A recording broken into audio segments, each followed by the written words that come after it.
नमस्कार, हमारे चैनल नीति ज्ञान में आपका स्वागत है। चाणक्य नीति 12वां अध्याय।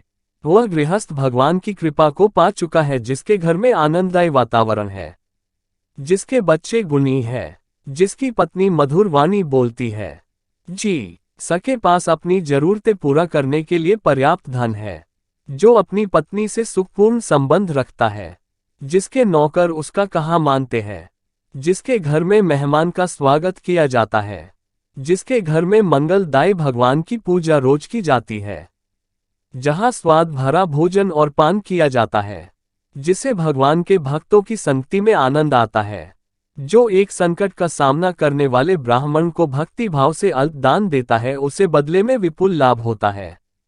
वे लोग जो इस दुनिया में सुखी है, जो अपने संबंधियों के प्रति उदार है, अनजाने लोगों के प्रति सहृदय है, अच्छे लोगों के प्रति प्रेम भाव रखते हैं, नीच लोगों से धूर्ततापूर्ण व्यवहार करते हैं, विद्वानों से कुछ नहीं छुपाते, दुश्मनों के सामने साहस दिखाते हैं, बड़ों के प्रति विनम्र और पत्नी के प्रति सख्त है।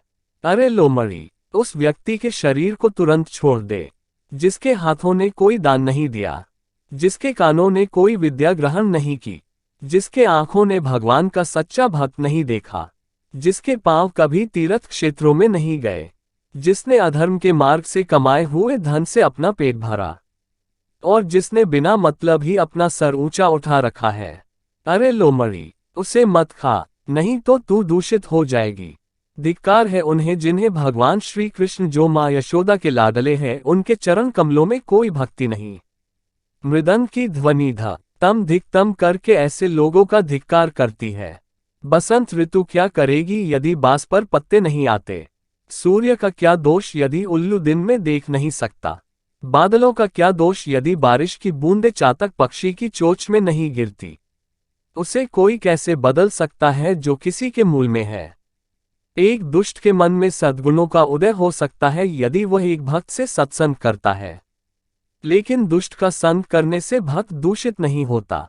जमी न पर जो फूल गिरता है उससे धरती सुगंधित होती है, लेकिन पुष्प को धरती की गंध नहीं लगती। उसका सही में कल्याण हो जाता है जिसे भक्त के दर्शन होते हैं। भक्त में तुरंत शुद्ध करने की क्षमता है। पवित्र क्षेत्र में तो लंबे समय के संपर्क से शुद्धि होती है। एक अजनबी ने एक ब्राह्मण से पूछा, बताए इस शहर में महान क्या है? ब्राह्मण ने जवाब दिया कि खजूर के पेड़ का समूह महान है। अजनबी ने सवाल किया कि यहाँ दानी कौन है? जवाब मिला कि वह धोबी जो सुबह कपड़े ले जाता है और शाम को लौटाता है। प्रश्न हुआ, यहाँ सबसे काबिल कौन है? जवाब मिला, यहाँ हर कोई दूसरे का द्रव्य और दारा हरण करने में काबिल है। प्रश्न हुआ कि आप ऐसी जगह रह कैसे लेते हो? जवाब मिला कि जैसे एक कीड़ा एक दुर्गंध युक्त जगह पर रहता है। वह घर जहां ब्राह्मणों के चरण कमल को धोया नहीं जाता, जहां वैदिक मंत्रों का जोर से उच्चारण नहीं होता और जहां भगवान को और पितरों को भोग नहीं लगाया जाता, वह घर एक स्मशान है। सत्य मेरी माता है, आध्यात्मिक ज्ञान मेरा पिता है, धर्माचरण मेरा बंधु है, दया मेरा मित्र है, भीतर की शांति मेरी पत्नी है, क्षमा मेरा पुत्र है। मेरे परिवार में ये 6 लोग हैं। हमारे शरीर नश्वर है, धन में तो कोई स्थायी भाव नहीं है, मृत्यु हरदम हमारे निकट है, इसीलिए हमें तुरंत पुण्य कर्म करने चाहिए। ब्राह्मणों को स्वादिष्ट भोजन में आनंद आता है, गायों को ताजी कोमल घास खाने में, पत्नी को पति के सान्निध्य में, क्षत्रियों को युद्ध में आनंद आता है। जो दूसरे के पत्नी को अपनी माता मानता है, दूसरे को धन को मिट्टी का ढेला, दूसरे के सुख दुख को अपने सुख दुख, उसी को सही दृष्टि प्राप्त है और वही विद्वान है। भगवान राम में ये सब गुण है। 1. सद्गुणों में प्रीति। 2. मीठे वचन। 3. दान देने की तीव्र इच्छा शक्ति। 4. मित्रों के साथ कपट रहित व्यवहार। 5. गुरु की उपस्थिति में विनम्रता। 6. मन की गहरी शांति। 6. शुद्ध आचरण। 7. गुणों की परख। 8. शास्त्र के ज्ञान की अनुभूति। 8. रूप की सुंदरता। 9. भगवत भक्ति। कल्प तरु तो एक लकड़ी ही है, सुवर्ण का सुमेर पर्वत तो निश्चल है, चिंतामणि तो एक पत्थर है, सूर्य में ताप है, चंद्रमा तो घटता बढ़ता रहता है।